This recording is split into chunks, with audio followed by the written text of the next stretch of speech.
More than 8 decades after the Pacific War ended, a Japanese battleship still stands at Yokosuka. She survived a Soviet demand for her destruction, and one of the men credited with protecting her was the American admiral who had just helped defeat Japan. If you were born in America between 1945 and 1960, there is a good chance your father came home from the Pacific and never spoke about it. He never mentioned Guadalcanal. He never mentioned the submarines. He never mentioned the beaches at Tarawa or the black water off Savo Island. And he almost certainly never mentioned a Japanese battleship called Mikasa. But she is still there. She sits in Yokosuka today, her hull set in concrete, her guns replaced with replicas, her decks open to visitors from every country that once fought over her. She should not have survived. The Soviet Union, America's ally, the country whose soldiers had just fought their way to Berlin, wanted her demolished, down to the concrete, and the story of why she survived runs through a 5-star American admiral known for discretion rather than self-promotion. His name was Chester Nimitz.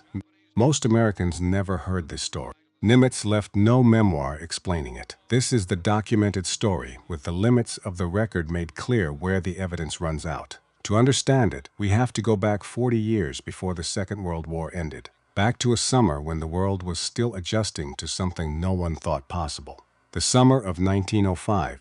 If your grandfather served on a wooden deck as an ensign, if he ever stood at a rail wondering what the years ahead would ask of him, this is what a young officer looked like at the beginning of the 20th century. Nimitz was that young man. He was 20 years old. He had graduated from Annapolis earlier that year. He had been assigned to the USS Ohio, a battleship making port calls in the Western Pacific. He was still learning his profession, still in the middle of that long, quiet apprenticeship that turns a young officer into something more than that. He had grown up in the Texas Hill Country. He had left for the Naval Academy at 16. He had passed through his first years of service in a Navy that was still transitioning from wood and sail to steel and coal. He had done well enough at Annapolis to graduate 7th in his class, and now he was standing on a battleship's deck in the Western Pacific, watching a part of the world he had only read about. Japan had just won a war. A few months earlier, the Russo-Japanese War had ended, and Japan had shocked the Western world. A rising Asian power had decisively destroyed the battle fleet of a major European empire in open water, at close range. The world was still adjusting to what that meant. For Europeans, the assumption for 400 years had been that industrial and military supremacy belonged to the West. Tsushima had ended that assumption in the space of 2 days. Officers from foreign navies were invited to a formal reception in Tokyo. Young American officers, Nimitz among them, were sent to represent the United States. And this is where the story starts. Not with a general watching from across a room, not with a distant glimpse, with something more specific. Something the record actually preserves. Near the end of the reception, 6 young American midshipmen saw a small man in an admiral's uniform preparing to leave. His name was Heihachiro Togo, 57 years old, the victor of Tsushima, one of the most celebrated naval commanders alive. The Americans chose one of their group to intercept him. They chose Nimitz. Togo accepted the invitation. He walked to their table. He shook every hand. He drank a glass of captured Russian champagne. He spoke briefly, in English, because he had spent 7 years of his youth in England, learning naval science from the country that then had the best navy in the world. The surviving account records no speech and no ceremony, only handshakes, captured Russian champagne, and a brief conversation in English. Nimitz was 20 years old. The encounter stayed with him for the rest of his life. Now, understand what this old admiral had just done. 3 months before that reception, Togo had commanded from the bridge of a battleship named Mikasa through the entire Russo-Japanese War.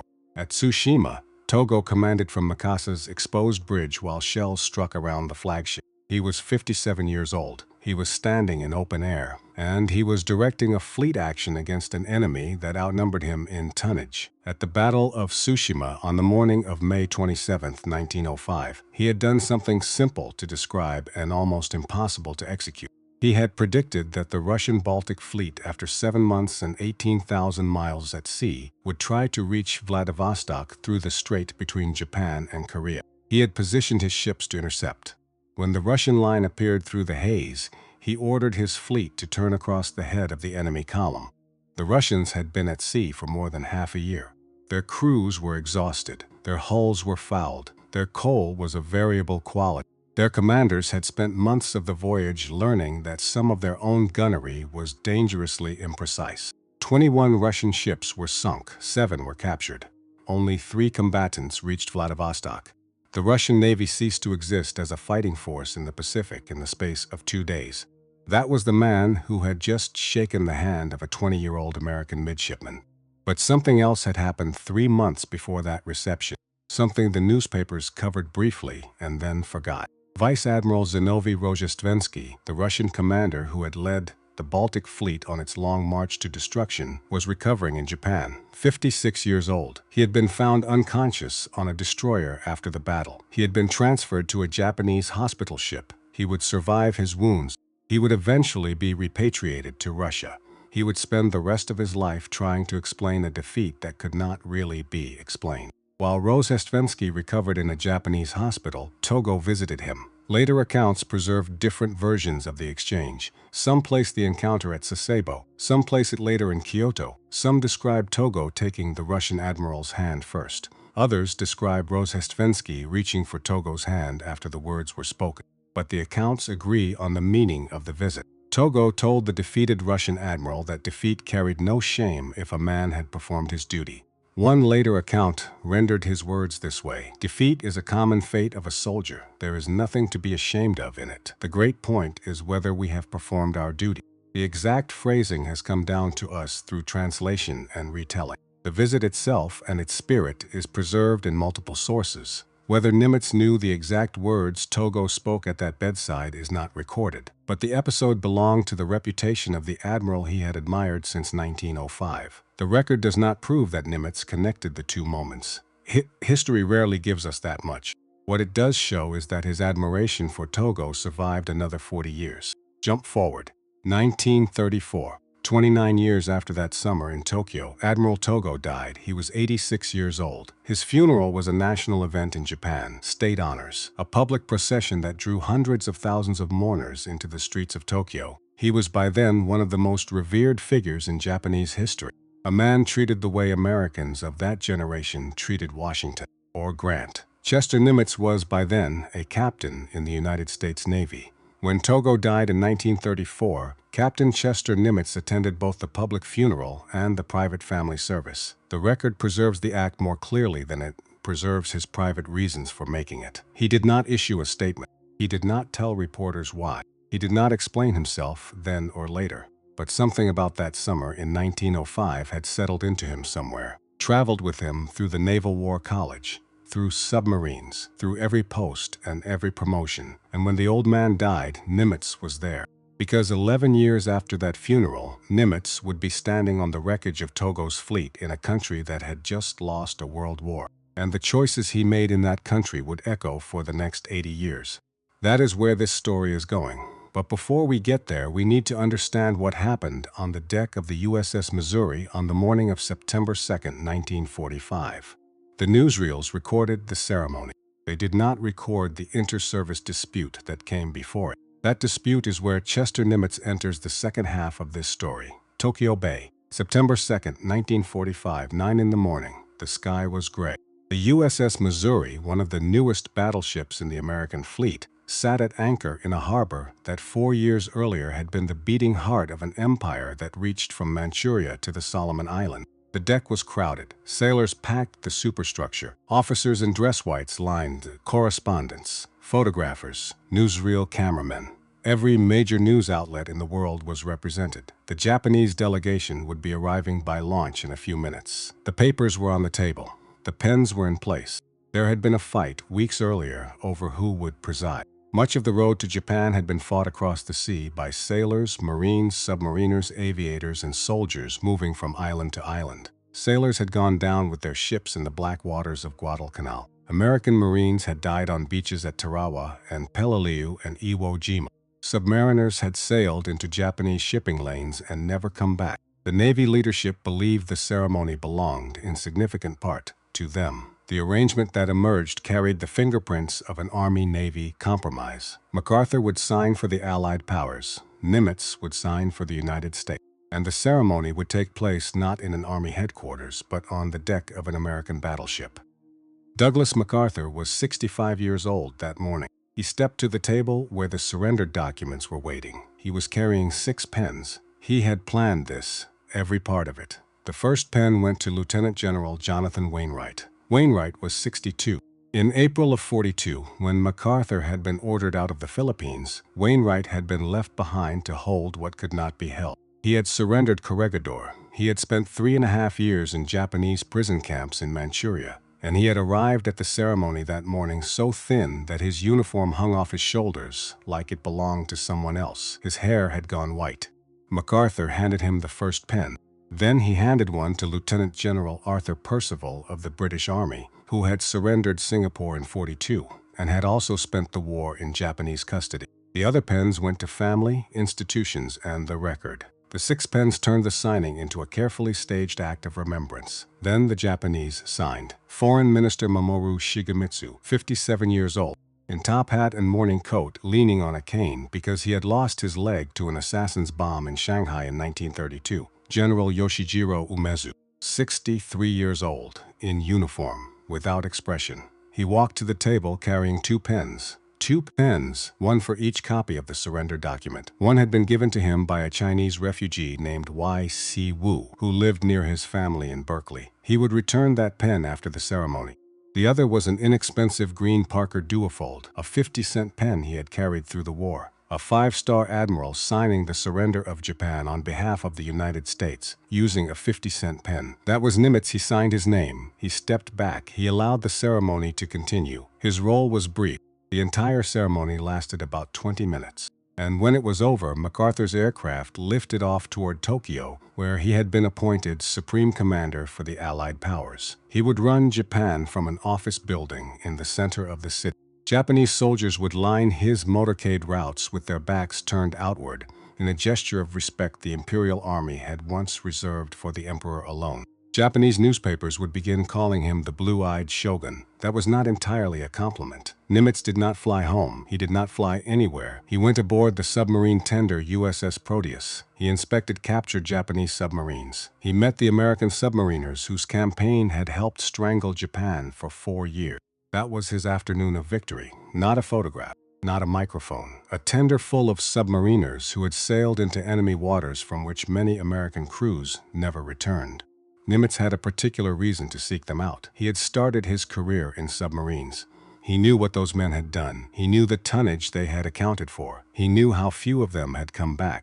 That day, he sent a message across the Pacific Fleet. He did not claim the victory for the Navy alone. He named the Army, the Navy, the Marines, the Coast Guard, the Merchant Marine. He named them together. Now we come to the ship, the Mikasa, because you need to understand what she was, and how she had ended up sitting in concrete at the edge of Yokosuka Harbor for the rest of this story to make sense. She was not built in Japan. In 1899, Japan did not yet have the industrial capacity to build a pre-dreadnought battleship of that class. So she was built in England, at the Vickers Yard in Barrow-in-Furness on the coast of Cumbria. She was launched in 1900. She was commissioned into the Imperial Japanese Navy in 1902. 3 years later, she led the line at Tsushima, and then, later that same year, with the war effectively won and the crew standing down, an accidental ammunition explosion tore through the Mikasa in the harbor at Sasebo. 251 men died aboard a ship that had survived Tsushima only months earlier. The ship sank at her moorings. Some wars are like that. Some ships are like that. The Japanese raised her, repaired her, put her back into service. She fought through the First World War. She patrolled during the Russian Civil War in the early 1920s. In 1923, under the terms of the Washington Naval Treaty, the international agreement that tried to limit the size of the world's battle fleets, Mikasa was decommissioned. The Japanese government did not scrap her. They arranged for her to be preserved as a memorial ship. Her hull was set in concrete at Yokosuka. Her decks were open to the public in 1926. The ceremony was presided over by Crown Prince Hirohito. He was 25 years old. He would, within weeks, become the Emperor of Japan. Standing beside him at the ceremony, retired in his admiral's uniform, was Haihachiro Togo, 78 years old, the man who had commanded from that bridge. Looking at his old ship for what he must have known would be one of the last times in his life. He would die 8 years later, and Chester Nimitz, then a captain in the United States Navy, would attend both his public and family funeral services. Then the war came. and the ship sat. Through the Second World War, the Mikasa sat at her concrete moorings at Yokosuka. She was no longer a fighting ship. She was a memorial. She was there when the Imperial Japanese Navy rose to its full strength. She was there when it began to lose. She was there when American submarines started cutting the shipping lanes. She was there through the fire raids on Tokyo. She was there when the atomic bombs fell. She was there when the war ended, and in the first days of the occupation, she was vulnerable to vandalism, to dismantling, to neglect. Under the terms of the occupation settlement, much of her upper structure was removed. Her bridge, her turrets, her guns, her funnels, her masts stripped away. That was policy. What came next was not entirely policy. A private operator given permission by the city of Yokosuka to use the ship converted parts of her hull for something else. A dance hall on the deck of Togo's flagship, an aquarium on the lower level, bar service for a battleship that had led the Japanese line at Tsushima. The private operator sold guns, masts, and other equipment that had been stored near the ship. This was a specific kind of humiliation. 40 years earlier, Togo had commanded the greatest naval victory in Japanese history from the bridge of this ship. 20 years earlier, an emperor had presided over her preservation. Now, in the fall of 1945, foreigners danced on her deck, and her guns and fittings were being sold off for cash, and the Soviet Union was pushing to finish the job. The Soviet representatives strongly demanded that Mikasa be dismantled. Their reasonings were straightforward. The Mikasa was a monument to the humiliation of Russia. Tsushima had cost the Russian Navy something on the order of 5,000 dead. The Baltic Fleet had ceased to exist. It was one of the worst defeats in Russian military history, and the physical symbol of it was sitting in a harbor, decaying. The Soviets wanted it gone. Down to the concrete, Nimitz opposed its destruction. Accounts preserved by the National Museum of the Pacific War credit Nimitz with posting guards to protect Mikasa from further destruction, and with resisting efforts to demolish her entirely. He was not a man who did this kind of thing lightly. He was not a man who thought publicly. He had spent 4 years running a war that killed tens of thousands of Japanese sailors and soldiers. He had sent submarines into shipping lanes many crews did not return from. He did not forget Bataan. He did not forget the prison camps. He did not forget what had been done in China, in the Philippines, on the islands. But he was distinguishing. He was distinguishing between the wartime Navy and its symbol from another century, between the men who had fought against him in this war and the old admiral he had shaken hands with in 1905. Nimitz's influence mattered, but the final outcome was a compromise. Mikasa survived, yet much of her upper structure had been removed. Parts of her had been humiliated. She had been damaged. The ship was saved from demolition, but not from damage, neglect, or humiliation, and that is where she sat. Damaged, stripped, alive. It was the fall of 1945, and it should have been the end of Nimitz's story. He had commanded the vast United States Pacific Fleet and Pacific Ocean areas through the largest naval war America had ever fought. He had signed the surrender for the United States. He had helped prevent the complete demolition of the flagship of a man he had admired since he was 20. 60 years old, he had earned whatever he wanted next. What he got instead was Washington. President Harry Truman had nominated him to succeed Ernest King as Chief of Naval Operations. The Senate confirmed him. He took the job on the 15th of December 1945. He would hold it for exactly 2 years. Washington in the late 1940s was not the war he had just won. It was budget hearings. It was congressional testimony. It was inter-service fights about which branch would get to fly which kind of aircraft off which kind of ship. The Army Air Forces were pushing to become their own service, what would become the United States Air Force. The National Security Act of 1947 would reorganize the entire American military establishment, and a lot of that reorganization was a fight over funding and prestige and turf. The Navy was being cut hard. At the peak of the war, the United States Navy had roughly 3.5 million men in uniform. By the time Nimitz stepped down as Chief of Naval Operations, that number would be under 500,000. Ships were being decommissioned by the hundreds. Fleets that had been assembled at enormous cost were being sold for scrap or mothballed at anchor in bays across the country. The work was unlike wartime command. Instead of campaigns and fleet movements, Nimitz faced demobilization, budgets, and the struggle to preserve an effective post-war navy inside a defense establishment that was being reorganized around him. At Pearl Harbor in 1942, sitting at his desk, with the harbor still black with oil from the ships that had burned on December 7th, every decision he made had a direct consequence he could trace. He could see what he had. He could see what the enemy had. He could read the dispatches from the submarines and the carriers and the shore installations and understand what they meant in terms of real things. Ships, men, positions on a chart. A wrong decision meant men died. A right one meant the enemy's ships went down instead of his. The weight of it was terrible, but it was honest. Washington was a different kind of weight. He served his 2 years. On the 15th of December, 1947, exactly 2 years to the day after taking office, he handed the position to Admiral Louis Denfeld, Secretary of the Navy John L. Sullivan hosted a farewell reception in early December. After 2 years managing demobilization and military reorganization as Chief of Naval Operations, Nimitz returned to California. Nimitz did not disappear from public life. He remained on the Navy's active list because Fleet Admiral is a rank for life. He served as Special Assistant to the Secretary of the Navy, based in San Francisco. He stayed involved in educational, cultural, and community affairs. But he never wrote the personal memoir that might have explained what the war, or Togo's flagship, had meant to him. For much of the next 2 decades, he lived in Berkeley in a private home, not naval quarters. Photographs taken in his later years show him tending his garden there. Only in his final years did quarters on Yerba Buena Island, in the middle of San Francisco Bay, become his last home. He walked, he read. He kept up correspondence with the men who had served under him, and in Tokyo, more than 5,000 miles away, in the late 1950s, a group of Japanese men, some of them former officers of the Navy Nimitz, had spent 4 years destroying, sat down to save a ship.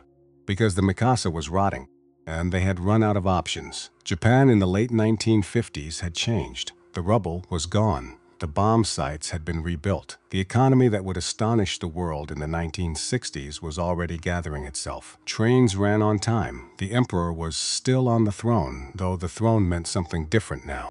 Japan was no longer an empire. It was a nation being rebuilt in part by the very country that had defeated it. The Mikasa was rotting. She was still there, at Yokosuka, in her concrete berth. The intervention that had prevented her full demolition in 1945 had done its work. She had not been demolished, but she had not been repaired either.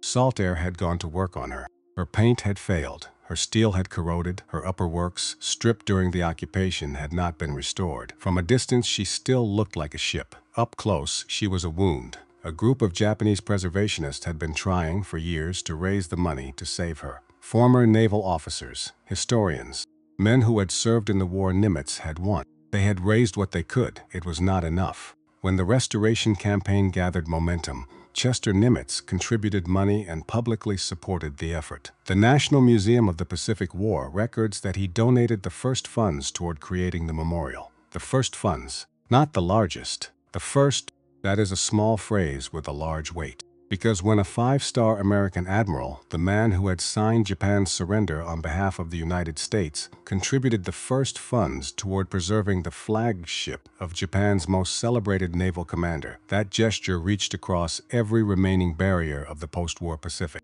American and Japanese, victor and defeated, enemy and enemy, met at the deck of an old ship. That is what he built, not through speeches, not through statements, by contributing his money and attaching his public support to the campaign.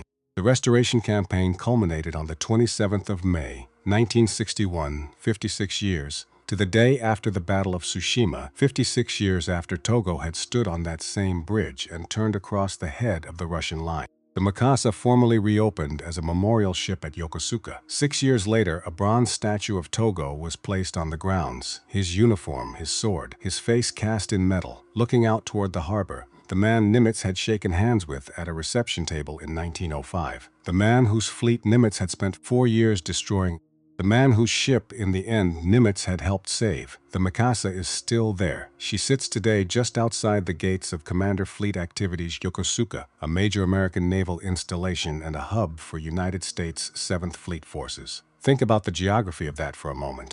The country that spent 4 years trying to sink the Imperial Japanese Navy now maintains its primary Western Pacific naval presence within sight of the bridge of that Navy's most famous flagship. American and Japanese naval officers continue to take part in commemorations aboard Mikasa.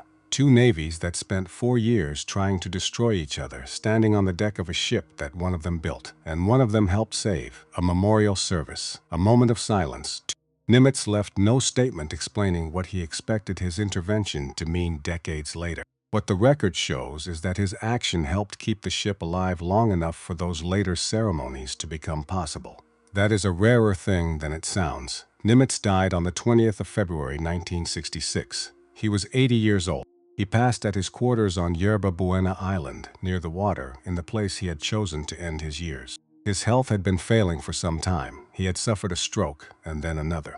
Catherine was with him. By his own instructions, he declined a state funeral. He declined burial at Arlington. The service was held on the 24th of February. It was restrained by five-star standards, but it was not silent. Two 19-gun salutes, a flyover of approximately 70 aircraft. He was buried at Golden Gate National Cemetery in San Bruno, California. He would eventually be joined nearby by three of the naval commanders closest to him in the Pacific, Raymond Spruance, Richmond Kelly Turner, and Charles Lockwood. Not the pomp of Arlington, a cemetery on a California hillside, and three of the men who had helped him win a war. That was Nimitz. The wire services carried the news. The world moved on. He never gave the interview. He never wrote the memoir. Whatever he had thought about the war, whatever he had thought about Togo, whatever he had thought about the ship at Yokosuka, most of it went with him. Now one more thing, because the story is not quite done. 10 years later, May of 1976, Fredericksburg, Texas, a small town in the hill country west of Austin, about an hour and a half from the state capital. Sitting in a landscape of live oaks and cedar and rolling limestone hills that does not look like the rest of Texas. German immigrants had settled it in the 1840s. The old stone buildings on Main Street had been there since the Civil War. Chester Nimitz had been born there in 1885. His grandfather had run a hotel on Main Street, the Nimitz Hotel. Locals called it the Steamboat Hotel because the old man had built it in the shape of a ship's prow, complete with a wooden bridge on top. It was a strange building for a landlocked town in Texas. It said something about the family, that the sea was already in them before there was any reason for it to be. Chester grew up there, went to school there, left at 16 for the Naval Academy. He did not return often, but the town remembered him. Starting in the mid-1960s, citizens of Fredericksburg began developing a museum around his grandfather's old hotel. They called it the Admiral Nimitz Museum. It told the story of the Pacific War. It told the story of the man who had commanded it on the American side. The museum opened after his death, and on May 8, 1976, 10 years after Nimitz had died, something was dedicated on the grounds of that museum that had not been there before. A Japanese garden, not a small decorative feature, not a token gesture. A full traditional Japanese garden, stone lanterns, a meditation stream, carefully shaped plantings, a structure modeled on the study of Admiral Togo at his home in Tokyo. The kind of space that takes years to design and build. It was designed by Takatora Seita of Meiji Seisakusho, who traveled to Texas with Japanese builders to oversee its construction. The money was raised in Japan through a coordinating committee. Japanese craftsmen traveled to Fredericksburg to build it, stone by stone. They called it the Garden of Peace. It was a gift from the people of Japan to the people of the United States. Nimitz never saw it. He had been dead for 10 years when it was dedicated on May 8, 1976. The ceremony took place on a warm Texas afternoon. American and Japanese officials were present. There were speeches. There were photographs. The man it honored had been dead for a decade. His name was on the museum next door. His grandfather's old hotel, the one built to look like the bow of a ship, still stood on Main Street. The Garden of Peace is still there today. Anyone who drives to Fredericksburg can walk through it. You can sit on a stone bench. You can hear the water moving through the meditation stream. You can smell the cedar in the Texas heat, and you can see, across the small courtyard, the study they built to look like Togo's. Here is what the record shows. Chester Nimitz commanded the Pacific Fleet from the 31st of December, 1941, until the 24th of November, 1945, when he handed the command to Raymond Spruance. He oversaw the campaigns that pushed the Japanese Navy out of the Central Pacific. He cut Japan's supply lines. He brought American forces within bombing range of the home islands. He directed the largest naval war the United States had ever fought. The war ended. He stood on the Missouri and signed his name with 2 pens, one of them worth 50 cents. He put the pens away and went aboard a submarine tender to meet the men whose campaign had helped strangle Japan. The Soviets wanted to destroy the flagship of Japan's greatest admiral. He opposed it. A preservation committee in Japan needed the first name that could carry on both sides of the Pacific. He gave them his. He served his 2 years as Chief of Naval Operations. Then he returned to California and continued serving as a special assistant to the Secretary of the Navy. In America, his name became part of a museum devoted to the Pacific War. In Japan, his post-war influence remained visible in the survival of Togo's flagship. Neither memorial was created by Nimitz himself. Both grew from the way others remembered him. Now, do not misread this. Nimitz was not soft. The forces under and alongside his command had helped destroy Japan's fleet and sever the shipping routes on which the empire depended. He did not forget Bataan. He did not forget the prison camps. He did not forget what had been done in China, in the Philippines, on the islands. But when the fighting ended, he did not carry wartime vengeance into the peace. That is a rarer thing than it sounds. Some men need to keep the battlefield after the battle is over. They need to stand on it and point to where they stood. They need the flags, the ceremonies, the bronze plaques, the monuments in their own image. Nimitz came home from the biggest naval war in history. He ran budgets. He tended a garden in Berkeley. He wrote checks quietly to a preservation fund in Tokyo. He answered letters from the men who had served under him. That old admiral in Sasebo had said something at a hospital bedside in June of 1905 to a beaten Russian officer he had just crushed at Tsushima. That defeat carried no shame if a man had performed his duty. The exact words come down to us through different retellings. The spirit does not vary. We do not know whether Nimitz remembered those words when he acted to protect Mikasa. He left no statement connecting the two moments. But the record does show this. His admiration for Togo began in 1905 at a reception in Tokyo over a glass of captured Russian champagne. It was still evident when he attended Togo's public and family funeral services in 1934. And after another 11 years and a war against Japan, it remained visible in his treatment of Togo's flagship. Some things you carry.